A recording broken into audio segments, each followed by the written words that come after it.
Hello, thrilling suspense fantasy listeners and fans. We continue, of course, with our series on the Colossus of Ylourgne, written by the inimitable Clark Ashton Smith, my favorite of the big three pulp writers, the other two being Robert E. Howard and H.P. Lovecraft. This is part 5, The Horror of Ylourgne.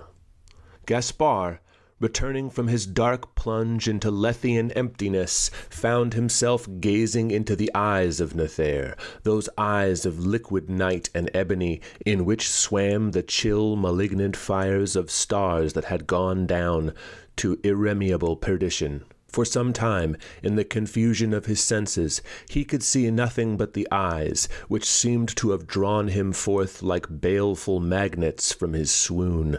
Apparently disembodied, or set in a face too vast for human cognizance, they burned before him in chaotic murk. Then, by degrees, he saw the other features of the sorcerer, and the details of a lurid scene, and became aware of his own situation.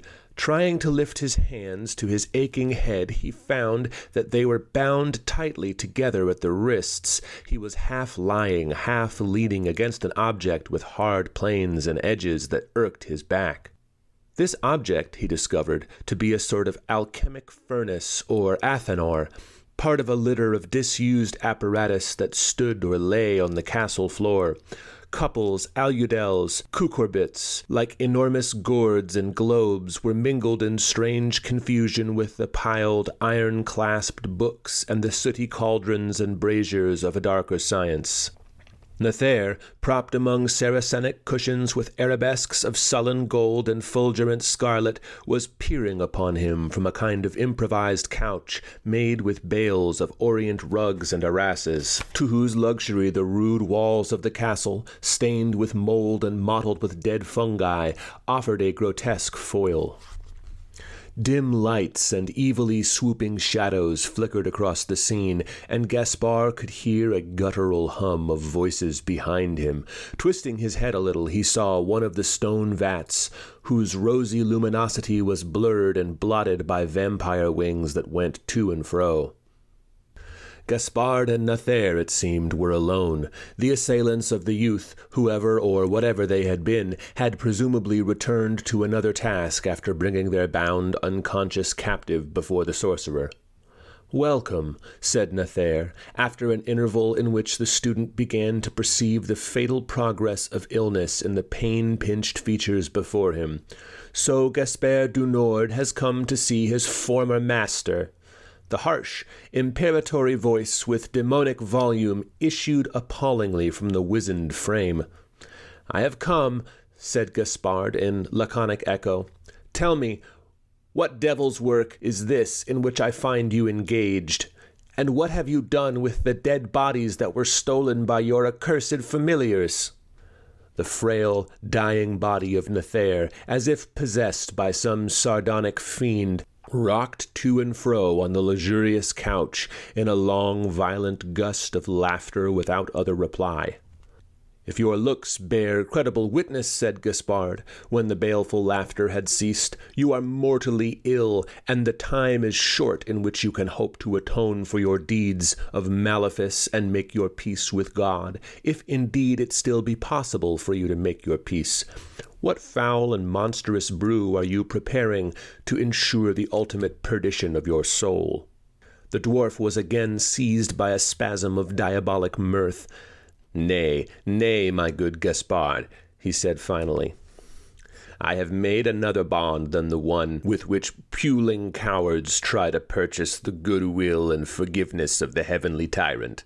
Hell may take me in the end if it will, but hell has paid, and will still pay, an ample and goodly price. I must die soon, it is true, for my doom is written in the stars, but in death, by the grace of Satan, I shall live again, and shall go forth endowed with the mighty thews of Anakim, to visit vengeance on the people of Averoigne, who have long hated me for my necromantic wisdom, and have held me in derision for my dwarf stature."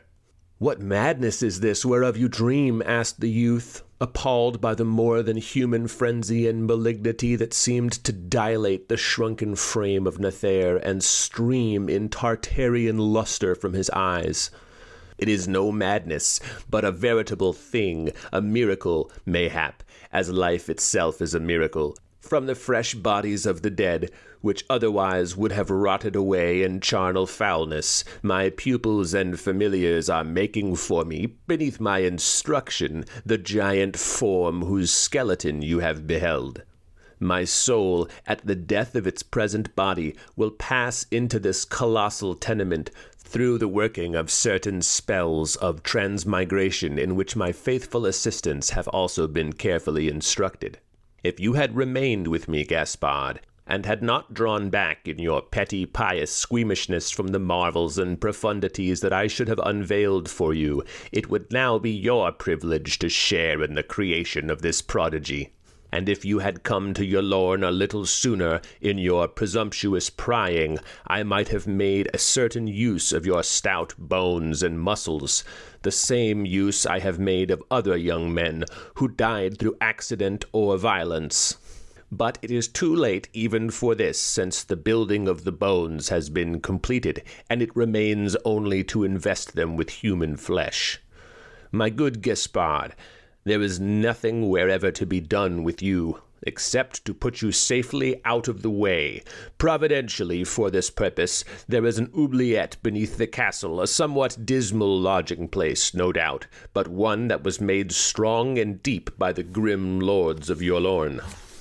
Gaspard was unable to frame any reply to this sinister and extraordinary speech. Searching his horror-frozen brain for words, he felt himself seized from behind by the hands of unseen beings who had come, no doubt, in answer to some gesture of Nothair, a gesture which the captive had not perceived. He was blindfolded with some heavy fabric, moldy and musty as a grave-cloth, and was led stumbling through the litter of strange apparatus and down a winding flight of ruinous, narrow stairs from which the noisome breath of stagnating water, mixed with the oily muskiness of serpents, arose to meet him.